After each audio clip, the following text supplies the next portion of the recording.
Armenia இந்த நாட்டிற்கும் அஜர்பைஜானுக்கும் இடையில பிரச்சனை போய்கிட்டு இருக்கு அப்படின்றது எல்லாருக்குமே தெரியும். சமீபத்தில் நடந்த அர்மேனியா அஜர்பைஜான் போர்ல கூட அஜர்பைஜான் மிகப்பெரிய லெவல்ல வெற்றி கண்டாங்க.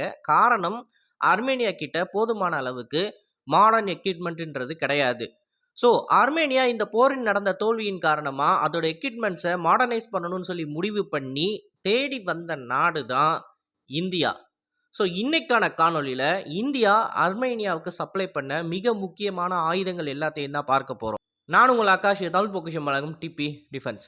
முதல் விஷயம், chief of defence staff general Anil Chauhan 4 நாள் அர்மேனியாவுக்கு விசிட் பண்ணியிருக்காரு.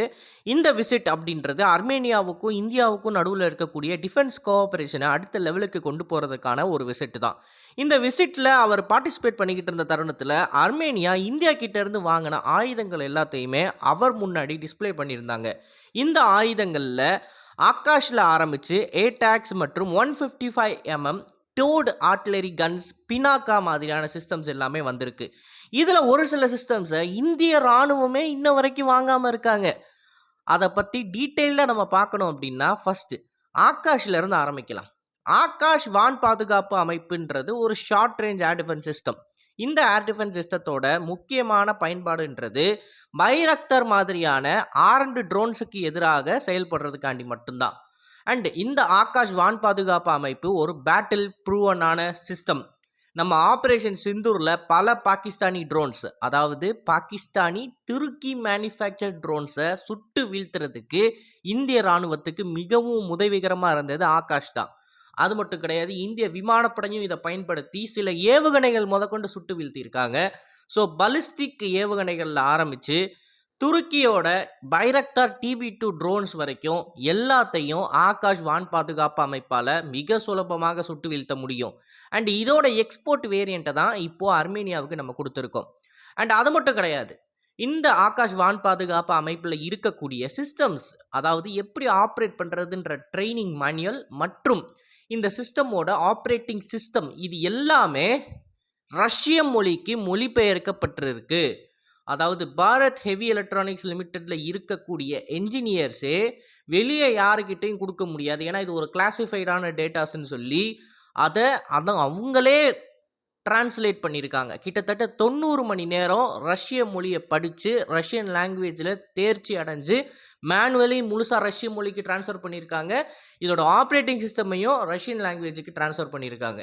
இது எந்த அளவுக்கு முக்கியமான விஷயம் அப்படின்றத நம்ம பார்க்கணும். அதாவது இந்தியன் சிஸ்டம்ஸை வேறு நாடுகள் வாங்குறாங்க அப்படின்னா அந்த சிஸ்டமை பார்ட்னர்ஸுக்கு தெளிவாக கொடுக்கறதுல எவ்வளோ தூரம் முனைப்பு காட்டுறாங்க அப்படின்றதற்கு இது ஒரு சாம்பிள். அண்ட் அர்மேனியாவுக்கு வான் பாதுகாப்பு அமைப்பு மட்டுமே பத்தாது, எதிரிக்கு ஏரியா டினையில் கொடுக்குற மாதிரி ஒரு ராக்கெட் ப்ரொப்பர்டு ஆர்ட்லரி சிஸ்டம்ன்றது தேவைப்பட்டுச்சு. அதற்கு இந்தியா கிட்டேருந்து பினாக்காவை அவங்க வாங்கியிருக்காங்க. பினாக்கா பல வருடங்களாக இந்திய ராணுவம் பயன்படுத்திக்கிட்டு இருக்கிற ஒரு ராக்கெட் ப்ரொப்பல்டு ஆர்ட்லரி சிஸ்டம். இந்த சிஸ்டம் லடாக்கில் ஹை ஆல்டிடியூட்டில் ஆரம்பித்து ராஜஸ்தானில் இருக்கிற பாலைவனம் வரைக்கும் டெஸ்ட் பண்ணப்பட்ட ப்ரூவனான ஒரு சிஸ்டம். இதையும் அர்மேனியா டிஸ்பிளேக்கு வச்சுருக்காங்க.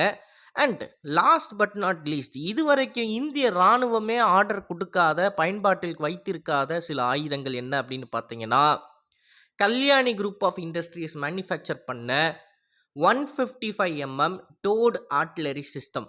இந்த டோட் ஆர்ட்லரி சிஸ்டமை பற்றி நம்ம ஏற்கனவே பேசியிருப்போம். கல்யாணியை பொறுத்த வரைக்கும் இந்த இண்டஸ்ட்ரி உலகத்திலேயே தரமான டோட் ஆர்ட்லரி மற்றும் ஆர்ட்லரி சிஸ்டம்ஸை மேனுஃபேக்சர் பண்ணிக்கிட்டு இருக்கிறதுல இந்தியாவில் இருக்கிற முன்னணி நிறுவனம். இந்த நிறுவனத்தோட ஏகப்பட்ட ப்ராடக்ட்ஸ் அப்படின்றது இந்திய இராணுவத்தால் ஆல்ரெடி டெஸ்ட் பண்ணப்பட்டு சர்டிஃபை பண்ணப்பட்டிருக்கு. அண்ட் சமீபத்தில் கல்யாணி கிட்ட இந்த ஆர்டரை பற்றி கேட்டாங்க. அதாவது இந்திய இராணுவம் எத்தனை டோட் ஆர்ட்லரி சிஸ்டம்ஸுக்கு உங்களுக்கு ஆர்டர் கொடுத்துருக்காங்க அப்படின்னு சொல்லி. அதற்கு கல்யாணி நிறுவனத்தோட நிறுவனர் மிஸ்டர் கல்யாணி இன்னும் அவங்க ஆர்டர்ஸில் எதை ஃபில்லிங் வித் ஆர்டர்ஸ் அப்படின்ற வார்த்தையோட முடிச்சிருக்காங்க. அதாவது இந்த பேச்சிலிருந்து உங்களுக்கு ஒரு விஷயம் தெரியும், கல்யாணி குரூப் ஆஃப் இண்டஸ்ட்ரீஸ் அவங்களோட வெப்பன்ஸ் அண்ட் சிஸ்டம்ஸ் மேலே எந்த அளவுக்கு நம்பிக்கை வச்சுருக்காங்கன்னா, அவங்க ஆர்டர் கொடுத்தாங்கன்னா எங்களால் அவங்க எவ்வளோ கேட்குறாங்களோ அதை சப்ளை பண்ண முடியும். அது 100 கணக்கில் இருந்தாலும் சரி, 1000 கணக்கில் இருந்தாலும் சரி, ஈவன் உலகத்திலேயே மிகப்பெரிய ஆர்ட்லரி மேனுஃபேக்சரராக ஆகணும்னாலும் சரி எங்களால் பண்ண முடியுன்றதை அவர் சொல்லியிருப்பார். இந்த வார்த்தைக்கான அர்த்தத்திலேருந்தே நீங்கள் புரிஞ்சுக்கலாம். அந்த அளவுக்கு இண்டிஜினஸாக அதில் இருக்கிற கம்ப்யூட்டர்ஸில் ஆரம்பித்து அதில் இருக்கிற ஆர்ட்லரிஸோட மெட்டல் வரைக்கும் எல்லாத்தையுமே இந்தியாவில் மேனுஃபேக்சர் பண்ணி best artillery system, one of the best, இதுதான் வேர்ல்டில் இப்போதைக்கு நீங்கள் வாங்கணும்னு நினச்சிங்கன்னா எங்ககிட்ட தான் நீங்கள் வந்தாகணும் அப்படின்ற மாதிரி ஒரு ஆணவத்தோட பேசுகிற ஒரு ஆள். அவ்வளோ ஆர்என்டி பண்ணியிருக்காங்க. ஸோ அந்த ஆர்என்டி பண்ணப்பட்ட ஆர்ட்லரி சிஸ்டம், டோடு ஆர்ட்லரி சிஸ்டம், டோடுன்னு சொல்கிறேன் அப்படின்னா சிம்பிள், 155mm ஆர்ட்லரி சிஸ்டமை வந்து நம்ம பின்னாடி ஒரு ட்ரக்கு பின்னாடி வச்சு எடுத்துகிட்டு போகிறோம் அப்படின்னா அதுதான் டோடு ஆர்ட்லரி சிஸ்டம். இதுலேயே செல்ஃப் ப்ரொப்பல்டு ஆர்ட்லரி சிஸ்டமும் இருக்குது. ட்ரக்குக்கு பின்னாடி வச்சு இழுத்துட்டு போகாமல் ட்ரக்கு மேலேயே கன் இருக்கும், ட்ரக்கு அந்த கன்னோட சேர்ந்து பயணிக்கும். அந்த கன்னை வந்து நம்ம செட்டப் பண்ணுறதுக்கான டைம்ன்றது குறையும் மவுண்டட் ஆர்ட்லரி சிஸ்டமில். ஸோ எதிரியோட லொக்கேஷனுக்கிட்ட வந்து நம்ம ஷூட் பண்ணுறோம், ஷூட் பண்ணிவிட்டு அந்த ஆர்ட்லரி ஷெல் எதிரி மேலே போய் விழுகிறதுக்கு முன்னாடியே நம்மளோட ட்ரக்கை எடுத்துகிட்டு நம்ம அந்த இடத்த விட்டு கிளம்பிடுவோம். ஸோ தட் எனிமி வந்து வெப்பன் லொக்கேட்டிங் ரேடார் வச்சுருந்தாலும் அவங்க இந்த புல்லட்டை ட்ரேஸ் பண்ணி, ஐ மீன் ஆர்ட்லரியை ட்ரேஸ் பண்ணி நம்மளோட லொக்கேஷனை தெரிஞ்சுக்கிட்டு நம்ம கவுண்டர் பேட்டரி ஸ்ட்ரைக் பண்ணாலும் நம்ம அந்த லொக்கேஷனில் இருக்க மாட்டோம்.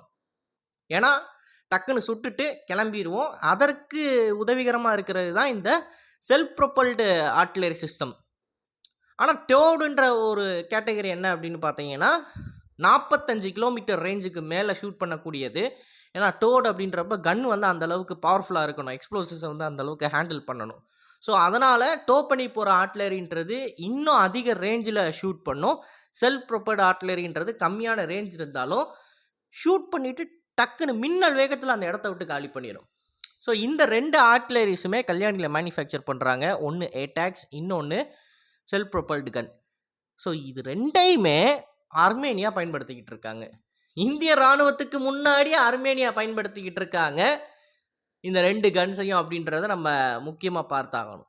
ஸோ வான் பாதுகாப்பு அமைப்பு பினாக்கா 45 கிலோமீட்டர் ரேஞ்ச் இருக்கக்கூடிய ஏடாக்ஸ் மற்றும் கடைசியாக கல்யாணி குரூப் ஆஃப் இண்டஸ்ட்ரீஸோட ஓன் ப்ராடக்டான செல்ஃப் ப்ரொப்பல்டு ஆர்ட்லரின்னு சொல்லி இந்தியாவோட மாடர்னைசேஷன் ப்ரோக்ராமில் வச்சிருக்கிற முக்கியமான ஆயுதங்களில் 2 நம்ம உள்ளே கொண்டு போகிறதுக்கு முன்னாடி அவங்க கொண்டு போயிருக்காங்கன்றத இந்த காணொலி மூலமாக நான் தெரிவிச்சுக்கணும் அப்படின்னு நினைக்கிறேன். அண்டு இது வரைக்கும் இந்தியா உலகத்தில் வெறும் ஆயுதங்களே வாங்கிட்டு இருக்கிற நாடாக இருந்த சமயத்தில் இந்த ஆயுதங்கள் எல்லாமே வெளிநாட்டில் இருக்கிற ஒரு நாடு அதோட மாடர்னைசேஷன் ப்ரோக்ராமில் மிக முக்கியமான பங்கு வகிக்குது அப்படின்னு சொல்லி டிஸ்பிளே பண்ணி காட்டுறப்ப உண்மையிலே ரொம்ப பெருமையாக தான் இருக்குது. இதை பற்றி உங்களோட கருத்துக்கள் என்ன அப்படின்றத மறக்காமல் கமெண்ட்ஸில் பதிவிடுங்க. அண்ட் இது போல் நிறைய தகவலை தெரிந்து கொள்ள டிபி நியூஸ் பேஜை ஃபாலோ பண்ணிக்கோங்க. நல்லதை பருந்து நல்ல சமுதாயத்தை உருவாக்கும். நன்றி, வணக்கம்.